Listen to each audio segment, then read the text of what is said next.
Primary job tricks YouTube channel আপনাদের স্বাগত জানাচ্ছি। আশা করি আপনারা সবাই ভালো আছেন। আজকে আমি গণিতের সমান্তর ধারা থেকে কয়েকটি গুরুত্বপূর্ণ অঙ্ক শেখাবো। এই অঙ্কগুলো এতটাই গুরুত্বপূর্ণ যে প্রাইমারি চাকরি পরীক্ষা সহ বিভিন্ন চাকরি পরীক্ষায় এগুলো এসে থাকে। তাহলে বুঝতে পারতেছেন যে আজকের লেসনটি আপনাদের জন্য কতটা গুরুত্বপূর্ণ। তা আমি আজকে সমান্তর ধারার অঙ্কগুলোকে এমন সহজভাবে আপনাদের সামনে দেখাবো যাতে আপনারা আর কোনো দিন অঙ্ক সমান্তর ধারার নিয়ে কোনো প্রবলেম না থাকে। তার আগে একটি কথা বলিনি, আমার চ্যানেলে যারা নতুন, আমার চ্যানেলটি যারা সাবস্ক্রাইব করেন নাই তারা এক্ষুনি সাবস্ক্রাইব করুন আর পাশে থাকা বেল আইকনটি প্রেস করুন যাতে আপনি নতুন নতুন ভিডিওগুলো সহজেই পেয়ে যান। আর যারা অলরেডি সাবস্ক্রাইব করেছেন তাদেরকে অসংখ্য ধন্যবাদ। তো চলে যাই আজকে আমরা মূল আলোচনায়। আজকের আলোচনা সমান্তর ধারা। তাহলে সমান্তর ধারা বিষয়টি আপনারা শুনেই বুঝতে পারতেন। সমান্তর মানে কি? সমান অন্তর যার। তাহলে অন্তর মানে কি? বিয়োগফল। তাহলে বিয়োগফলটা কেমন আমি একটু দেখাই। 2 + 4 + 6 + 8 + 10 + 98। আচ্ছা, তাহলে বিয়োগ আপনি কোথা থেকে করবেন? অর্থাৎ এগুলোকে বলি আমরা সমান্তর ধারার ক্ষেত্রে পদ। প্রথম পদ, দ্বিতীয় পদ, তৃতীয় পদ, চতুর্থ পদ, পঞ্চম পদ। তাহলে যে কোনো একটা পদ থেকে তার পূর্বের পদটি বিয়োগ করে দেখতে হবে। তাহলে আমি মনে করলাম যে এটা একটি পদ 4, তার পূর্বের পদ কোনটি 2, তাহলে বিয়োগ করলাম 2। আমি মনে করলাম যে এটা একটি পদ 10 - 8 = কত? 2। অর্থাৎ বিয়োগ করার পর প্রত্যেকটি জায়গায় যদি একই সংখ্যা আসে তাহলে সেটি সমান্তর ধারা, একবারে পরিষ্কার। এখন এর সাথে আপনাকে একটু গুণাত্মক ধারাটা দেখিয়ে নিই, তাহলে আপনাদের বুঝতে সুবিধা হবে যে গুণাত্মক ধারাটা কি। আমি লিখলাম 2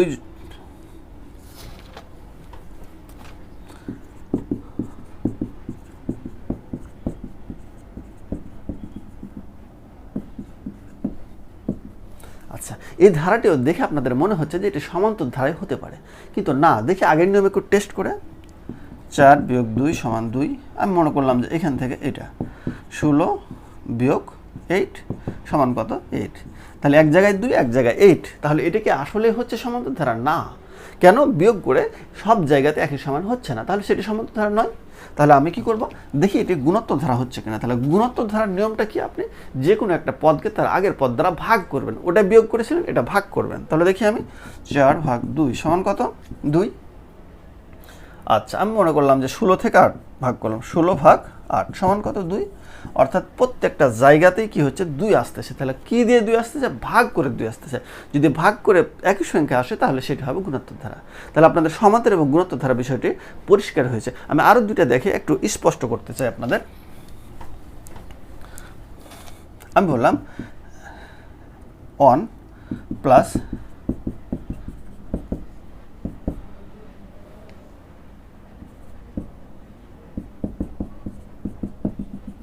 সামথিং। এটি কোন ধারা? আপনি কিভাবে করবেন? তাহলে প্রথমে আপনি বিয়োগ করে দেখবেন, পরে আপনি গুণ করে দেখবেন। দেখি আমি গুণ করে দেখি। তাহলে ভাগ করে দেবো, গুণ তো না, ভাগ। তাহলে আমি কি করব? ভাগ থাকলে গুণ দিয়ে উল্টাবো। তাহলে কত পেলাম? 1/2। আমি আরেক জায়গায় টেস্ট করি, এক জায়গায় টেস্ট করে হবে না। তাহলে 1/8 × 4/1, 4 × 2 = 8 = 1/2। দেখেন এখানে 1/2, ওখানে 1/2। অর্থাৎ এটি কি করছে? গুণোত্তর ধারা। অর্থাৎ ভাগ করে যদি প্রত্যেকটা জায়গাতে একই সংখ্যা আসে তাহলে সেটি হচ্ছে গুণোত্তর ধারা। কিন্তু আপনি বিয়োগ করে দেখবেন একই সংখ্যা আসবে না। আচ্ছা, আরও একটা দেখেন আপনি।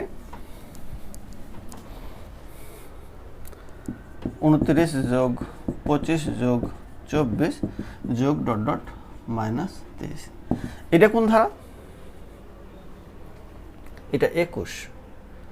এটি কোন ধারা আপনি বলবেন? তাহলে আমাদের দুইটা নিয়ম শিখিয়ে দিলাম, একটা বিয়োগ করব, একটা ভাগ করব। যেটা দিয়ে মিলবে সেটা সেই ধারা। আচ্ছা, আমি বিয়োগ করে দেখি প্রথম। কিন্তু না, বড় থেকে যে ছোট বিয়োগ করুন, বিষয়টা এমন না। আমি বলেছি যে কোনো পদ থেকে তার পূর্বের পদ, আমি ধরে নিলাম এটা একটি পদ নিলাম 25 - 29 = কত? -4। ক্লিয়ার? আমি মনে করলাম যে 21। তাহলে 21 - 25 = -4।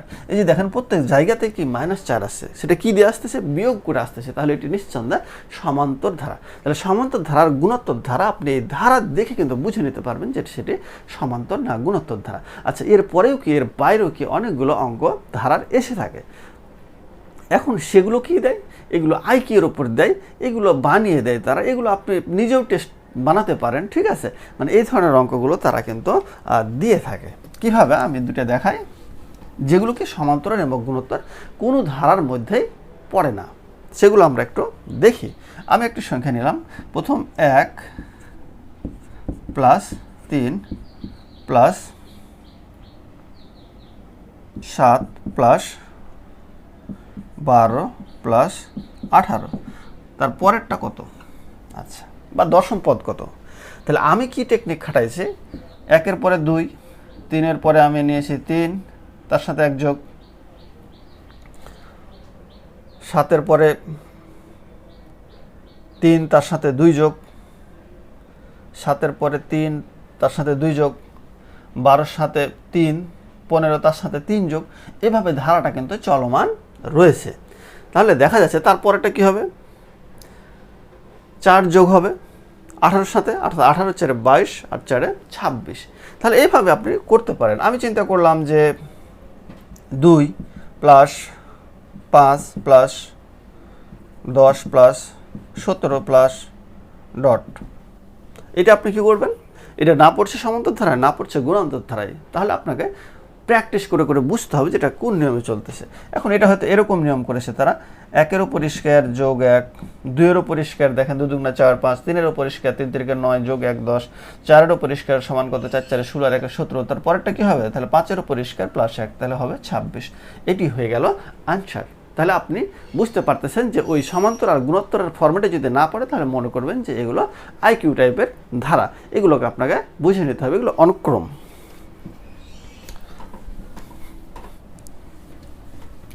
তাহলে আপনার বেসিক জিনিসটুকু বোঝা শেষ।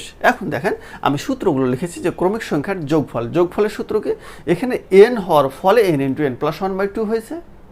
একটু খেয়াল করেন, এখানে x হলে x × x + 1/2 হতো। তাহলে এটা ক্রমিক সংখ্যার যোগফল, এটা বর্গের যোগফল, বর্গ মানে কি স্কোয়ার যদি থাকে তাহলে এই সূত্র, এবং ঘন, ঘন মানে কি কিউব, কিউব থাকলে এই সূত্র, আর ক্রমিক বিজোড় সংখ্যার যোগফল হচ্ছে n স্কোয়ার। এই সূত্রগুলোর মাধ্যমে আজকে যাবতীয় অঙ্ক আপনাদের দেখাবার চেষ্টা করব। আপনাকে বলা হলো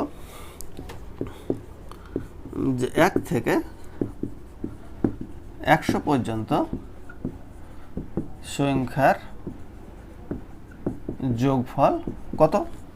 1 থেকে 100 পর্যন্ত সংখ্যার যোগফল কত? আপনি কিভাবে করবেন? প্রথমে আপনি এটাকে ধারা করে নেবেন। তাহলে ধারাটা কিভাবে চলছে? 1 যোগ 2 যোগ 3 যোগ 4 যোগ 5 ডট ডট ডট ডট 100, এইভাবে আপনার ধারাটা চলছে। তাহলে আপনি কোন সূত্রে যাবেন? ক্রমিক সংখ্যার যোগফলের সূত্রকে n × n + 1/2, n সমান কি পদ সংখ্যা, অর্থাৎ শেষ পদ, অর্থাৎ মোট টোটাল পদ কত? 100। তাহলে আপনি কি দিবেন? 100 × 100 + 1 ভাগ কত? 2। এই আপনার অঙ্ক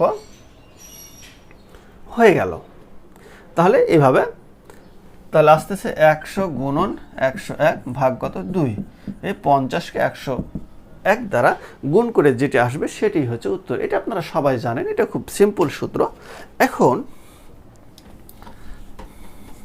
তাহলে ধারা আপনাকে এইভাবেও দিতে পারে, ডিরেক্ট এভাবেও দিতে পারে। আপনি একটু খেয়াল করবেন, আপনাকে বলা হলো যে 1 থেকে 59 পর্যন্ত বিজোড় সংখ্যাগুলোর যোগফল কত? প্লেন আপনাকে দিল 1 থেকে 59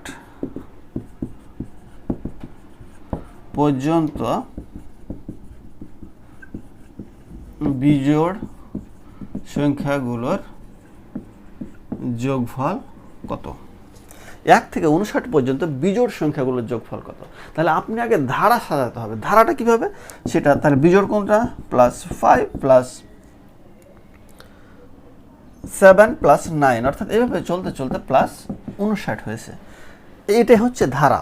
এখন মজার ব্যাপার হচ্ছে যে আপনি এই যে এই সূত্রটা শিখেছেন, এই সূত্রটা শুধুমাত্র ধারা যদি 1 দিয়ে শুরু হয় এবং ডিফারেন্সটা যদি 1 থাকে তাহলে ওই সূত্র মিলবে।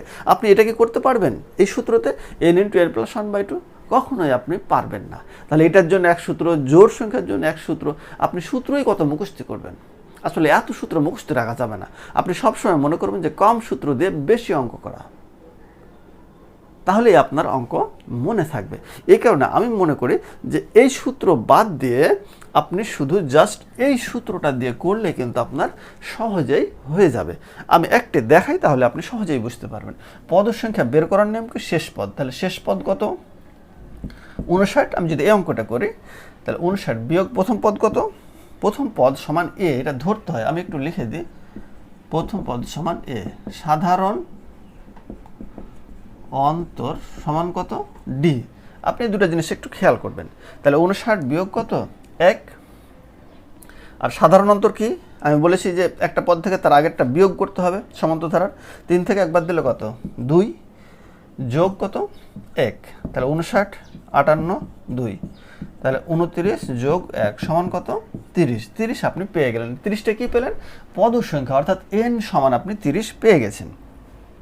এখন আপনি সমষ্টি বের করতে বলেছেন, সমষ্টি না যে সমষ্টি, তাহলে আপনি প্রথম পদ কত 1 যোগ শেষ পদ কত 59 বাই কত 2, সবটার জন্য 2, পদের সংখ্যা কত 30, তাহলে দেখেন 60 ভাগ 2 গুণন 30 30, তাহলে এই 900 এইটি হয়ে গেল অ্যান্সার। আপনার যে কোনো ধারা দিক জাস্ট এই সূত্রে যদি যান তাহলে আপনি সহজেই পেরে যাবেন। আর এই সূত্র যে বললাম যে শুধুমাত্র ডিস্টেন্স যদি এক হয়, অর্থাৎ ডিফারেন্স যদি এক হয় এবং 1 দিয়ে শুরু হয় তাহলেই মিলবে, না হলে আপনার আর অঙ্ক মিলতেছে না। তাহলে আপনার কোনটা 1 দিয়ে শুরু কোনটা জোর দিয়ে শুরু তাহলে দেখা যাচ্ছে আপনি পারবেন না। এই কারণে আপনি এই সূত্রটাই চলে আসেন, এগুলো দিয়ে আমরা সবচেয়ে বেশি অঙ্কগুলো করতে পারবো। তাহলে এটা ক্লিয়ার?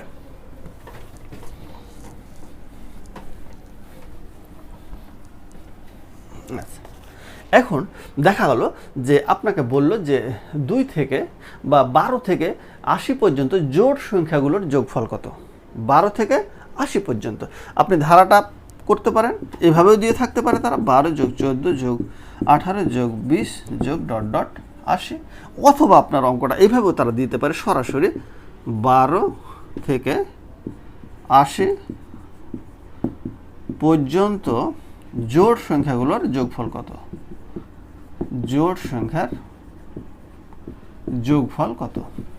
তাহলে আপনি সহজে পেরে যাবেন। যদি এটা থাকে তাও আপনি ধারাতে সাজিয়ে নেবেন, যদি না থাকে তাহলে তো আপনি পেরেই যাচ্ছেন। কীভাবে করবেন, এখন এই যে পদের সংখ্যার সমষ্টি বের করলে আপনার হয়ে যাবে। তাহলে 1 নম্বর সূত্রের আমরা যাবতীয় অঙ্কগুলো শিখে নিলাম।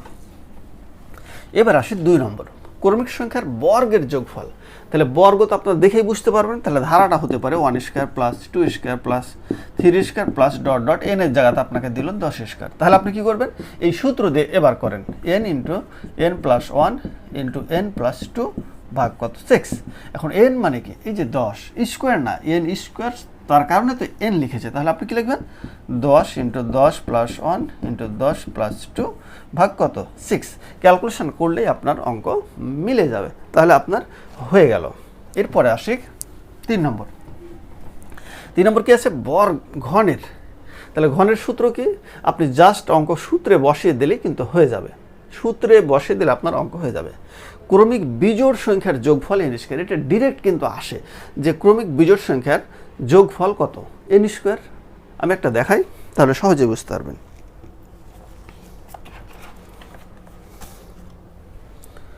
1 plus 2 plus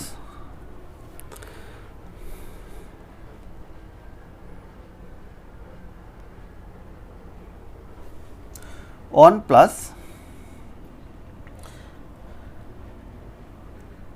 3 plus 5 dot dot dot dot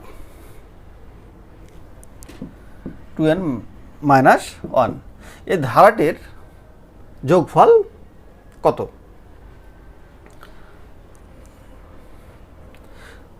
তাহলে ক্রমিক বিজোড় সংখ্যার যোগফল n স্কয়ার, ক্রমিক বিজোড় সংখ্যার যোগফলই হচ্ছে n স্কয়ার, অর্থাৎ এটা সমান n স্কয়ার। আপনি সহজে পেয়ে গেলেন। আপনি একটা জিনিস খেয়াল করবেন যে বিজোড় সংখ্যা যদি থাকে তাহলে সেটা n স্কয়ার হবে, আর যদি প্লেন যোগফল থাকে তাহলে আপনি এই সূত্রে যাবেন। এই সূত্র দুইটা কিন্তু অনেকে উল্টাপাল্টা করে দেয় যে n স্কয়ার হবে নাকি ওই যে n ইন্টু n প্লাস 1/2 হবে। আপনি বিজোড় যদি হয় তাহলে আপনি সরাসরি n স্কয়ার দিবেন, x থাকলে x স্কয়ার দিবেন, p থাকলে p স্কয়ার দিবেন। ওকে,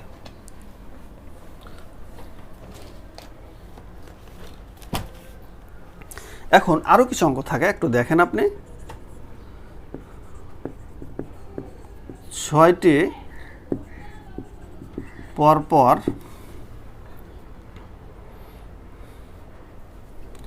পূর্ণ সংখ্যা দেওয়া আছে,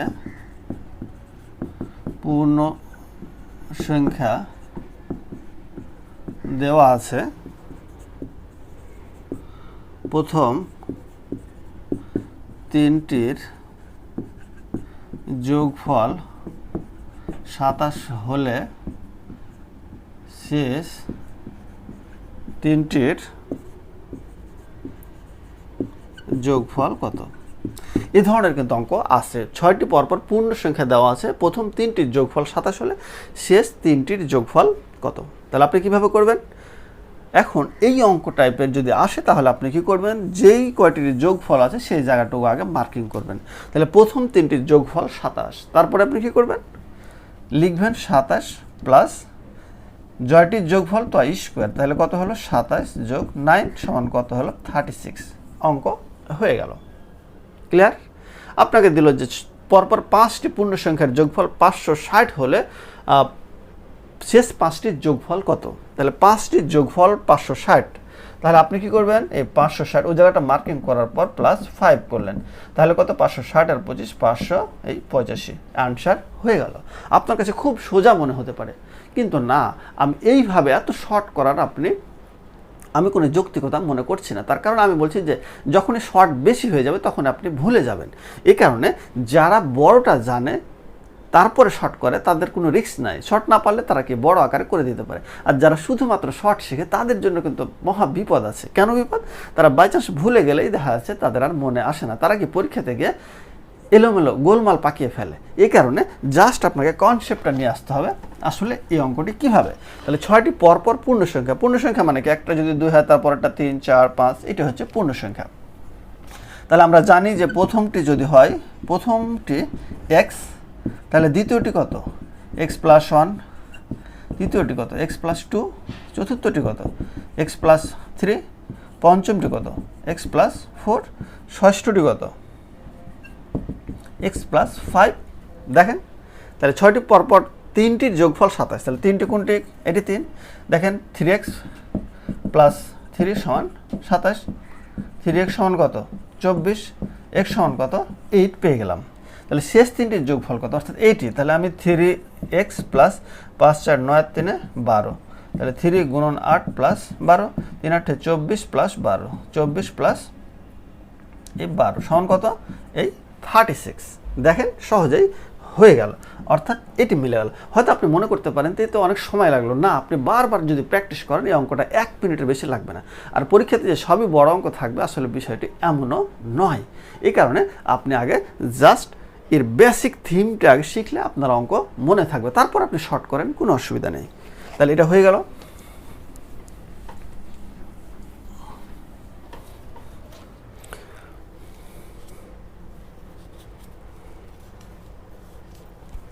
আরেকটি অঙ্ক দেখেন, 5 প্লাস 8 প্লাস 11 প্লাস 14 প্লাস ধারাটির কততম পদ 302। খুব ইম্পর্টেন্ট, ধারাটির কততম পদ 302। এই কততম যদি থাকে তাহলে আপনি মনে করবেন যে এটা n-তম পদ, খালি কতর জায়গাতে আপনি বসাবেন n, তারপরে আপনার কি বলছে n-তম পদ মানে কি, আপনাকে পদ সংখ্যা বের করতে বলছে। তাহলে পদ সংখ্যার নিয়ম কি, শেষ পদ কত 302 বিয়োগ প্রথম পদ কত 5 ভাগ সাধারণ অন্তর কত, 8 থেকে 5 বাদ দিলে 3, 11 থেকে 8 বাদ দিলে 3, যেদিকে যাবেন আপনার একই রেজাল্ট আসতেছে। তাহলে 302 থেকে 95 যদি বাদ দেন তাহলে আপনার কত থাকবে 297 ভাগ 3 যোগ 1, তাহলে 3 9 27, অর্থাৎ পেলেন আপনি 99 যোগ 1, তাহলে 100। এটি হয়ে গেল আপনার অ্যান্সার। তাহলে অঙ্কটা আপনাকে মনে রাখতে হবে যে কোন অঙ্ক কোন ফরম্যাটে যায়। তাহলে এটা ধারাটির কততম পদ 302, অর্থাৎ এভাবে যেতে যেতে 100তম পদটাই হবে 302।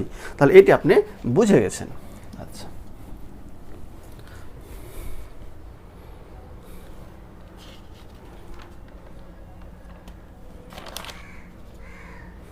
এরপরে আপনাকে বলা হলো 4 plus 9 plus 14 plus dot dot 10টি পদের সমষ্টি কত, 10টি পদের সমষ্টি কত। দেখেন এটা কিন্তু n সমান 10টি দেওয়াই আছে, এন সমান কি 10টি দেওয়াই আছে, অর্থাৎ সমষ্টি আপনাকে বের করতে হবে। তাহলে সমষ্টি বের করলে আপনি কি করবেন, পদের সংখ্যা আগে বের করবেন, তারপরে সমষ্টি বের করবেন, তাহলেই কিন্তু অঙ্ক আপনার হয়ে গেল। আবার যদি আপনি নর্মালি একটু বুদ্ধি দিয়ে চিন্তা করেন ডিফারেন্সগুলো কত 5 করে, তাহলে 10 নম্বর পদ পর্যন্ত আমি যাব। তাহলে প্রথম কাটা 4 + 9 + 14, তারপর একটা 5 বাড়াই 19 + 24 + 29 + 34 + 39 + 44, দেখি কয়টা হলো, 1 2 3 4 5 6 7 8 9, আরেকটা বাড়ায় +49। এই দেখেন 10তম পদ, 10টা পদের সমষ্টি। এখন কি করব, আমি যোগ করলেই কিন্তু সবগুলো রেজাল্ট চলে আসবে। তাহলে আপনি বুদ্ধি দিয়েও কিন্তু অঙ্কগুলো সহজেই করতে পারেন। আচ্ছা, এবার বিশেষের দুটো অঙ্ক এসেছিল। এই দুটো অঙ্ক যদিও প্রাইমারিতে এটি ততটা ইম্পর্টেন্ট না, তারপর আপনাদের বোঝার সুবিধাতে আমি একটু দেখিয়ে দিলাম। সেটি কি,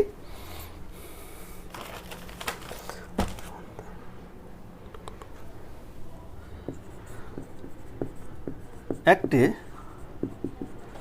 সমান্তর অনুক্রমের সাধারণ অন্তর 10 এবং 6তম পদ 52 হলে 15তম পদ কত? 15তম পদ কত? ভালো করে খেয়াল করেন, একটি সমান্তর অনুক্রমের সাধারণ অন্তর কত 10 এবং 6তম পদটা 52। তাহলে আপনি এরকম ক্ষেত্রে করবেন কি, আগে বক্স এঁকে নেবেন,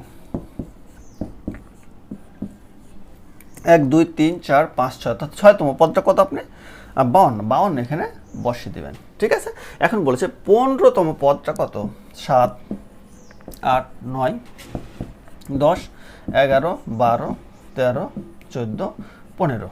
একটু খেয়াল করেন, তাহলে আপনাকে বলেছে সাধারণ অন্তর 10, তাহলে 10 হলে আসলে কি হবে আপনি দেখেন, 52, এটা 42, এটা হবে 32, এটা হবে 22, এটা হবে 12, এটা হবে 2।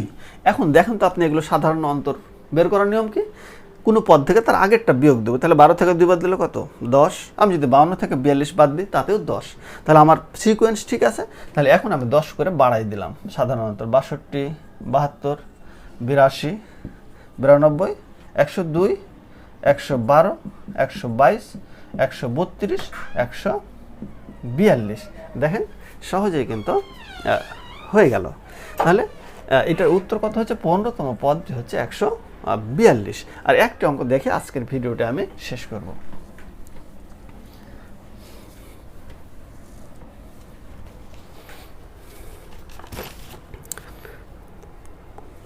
একটি সমান্তর ধারার